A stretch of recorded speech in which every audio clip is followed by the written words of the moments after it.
Албанскиот премиер Еди Рама пристигна во официјална посета на Белград, што е прва посета на албански државник по 68 години по посетата на Енвер Хоџа на поранешна Југославија, но не одело секако подмачкан. Премиерите на Србија и на Албанија на заедничката пресконференција во Белград си разменија остри зборови. Албанскиот премиер Еди Рама ја повика Србија да ја прифати независноста на Косово, велејќи дека колку побрзо го признаете, толку побрзо можеме да се движиме напред. Српскиот премиер Александар Вучич ги оцени забелешките на Рама како провокација, велејќи дека Србија никогаш нема да ја признае независноста на Косово.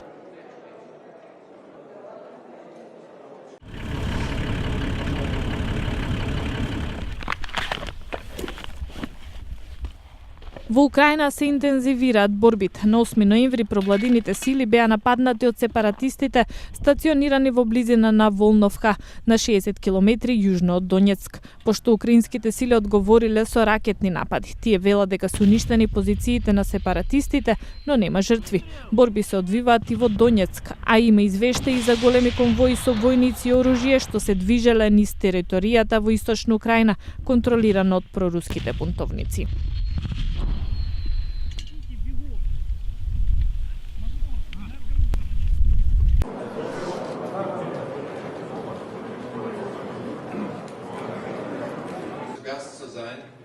Германскиот министер за надворешни работи Франк Волтер Штајнмајер е во посета на казахстанскиот главен град Астана. Тој изјави дека ситуацијата во источниот дел на Украина се влошува и дека сите страни, вклучувајќи ја и Русија, мора да се придржуваат на прекинот на огнот потпишан на 5 септември. За време на посетата министерот отвори фотоизложба во Националната библиотека по повод 25 годишнината од падот на Берлинскиот зид. Штајнмајер изјави дека Казахстан е важен мост меѓу Европа и Источна Азија.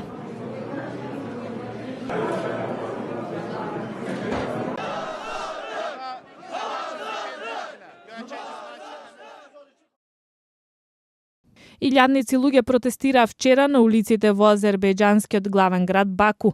Тие бараат ослободување на политичките затвореници и крај на владењето на преседателот Илхам Алиев, кој е на чело на државата 11 години. За време на протестот, полицијата го запрела електричното напојување на озвучувањето на демонстрантите. Мене ви терора гарантира бахмяра.